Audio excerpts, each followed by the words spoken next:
days later, Dick called and asked me out. I thought, Father's pretty terrific. I can dance. Sounds like fun. So sure, I'd love to go.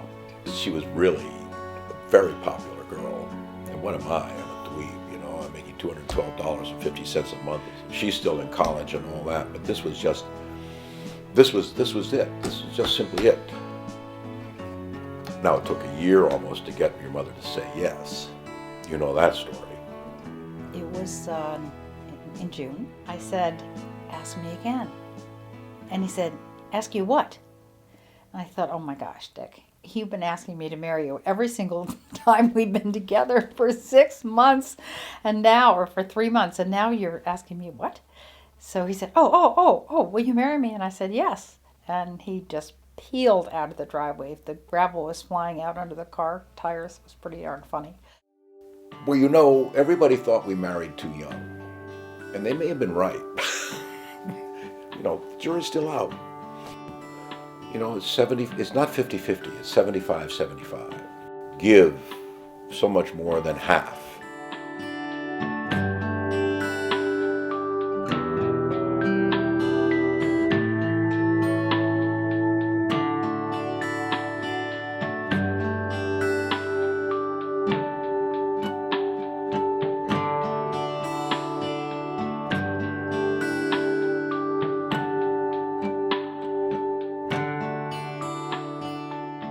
He was selected to move to San Francisco to be assistant to the regional director. It was a cakewalk. It was so much fun.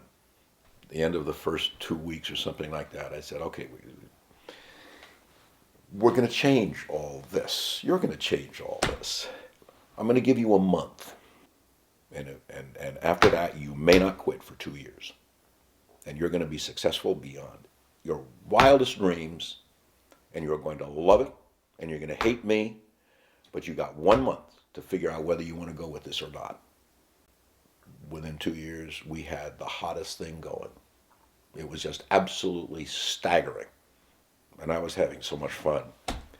And we were doing it my way. You know, clean, no corner cutting. And typical of the way it always seems to work, by the time you get things rolling, somebody comes around and says, by the way, we got another place we want you to, you know, and so that's when I got transferred back to New York. His commute changed dramatically. Instead of walking to the ferry and taking the ferry across the bay to work, he ended up driving to the train, an hour on the train, half an hour on the subway, and down to Wall Street. I got the job done. And it was pretty brutal, and it took 2 years. And it pretty near killed me. My constituency has always been the mom and pop that made the money that we are dealing with. And we got to be purer than Caesar's wife. And I believe this so deeply, you know, it's not a con job. It was a very interesting, very exciting. You walk up the steps, the members' steps onto the floor of the exchange, and the adrenaline starts to flow. And, you know, great, very exciting. You know, right up to a certain point, we were so staggeringly broke. We would go camping because that's all we could afford to do. We bought a tent, we bought sleeping bags. You kids loved it.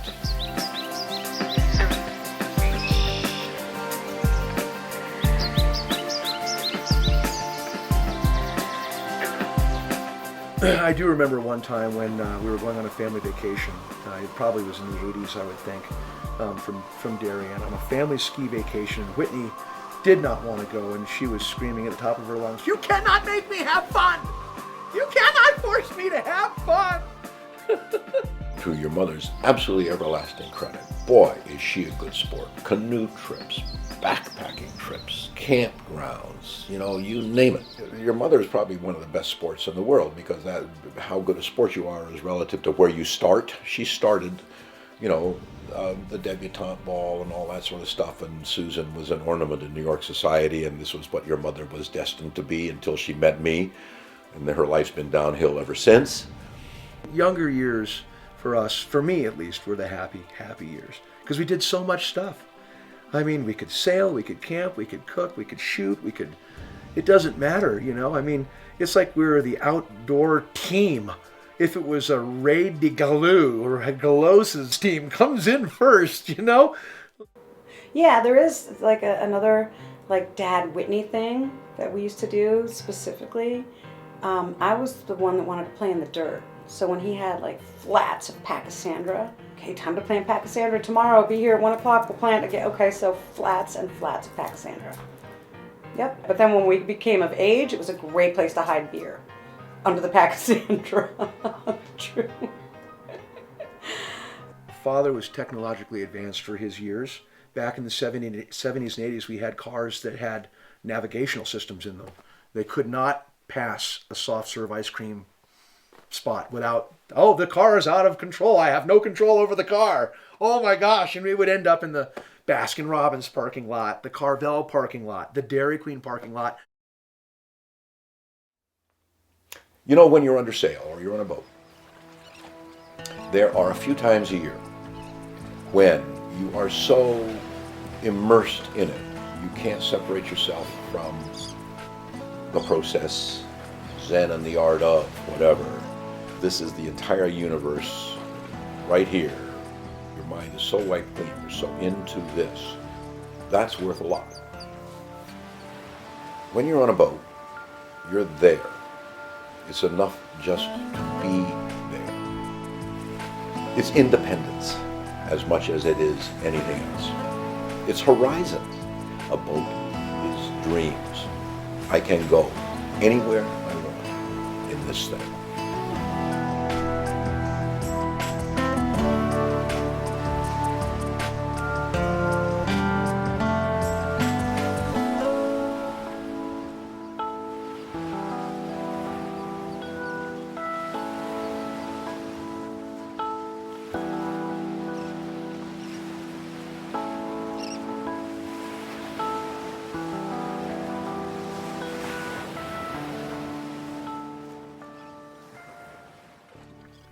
I'm not aware of any challenge that my dad has faced that has gotten in his way or stopped him.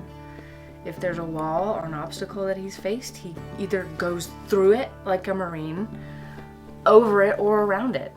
He's never, to my knowledge, let anything stop him pursue a passion or a goal of his. It's been a great role model for me. Yeah, he's a upstanding man. I mean, I'm struck by his generosity, like incredibly generous. What he has, right, so his resources, is so incredibly generous. If I were in his shoes, I would imagine my greatest achievement, being my father, would be raising a family and keeping it together during tough times and good times. Yeah, I think he's proudest of his children. I do. I think he's been a role model for us kids, and I think he's done it the way he's wanted to do it. I think his life is what he's created. I think he's made it what he wanted it to be. Good teacher, good husband, good father, great provider. That pretty much covers it. True friend. He's a good man.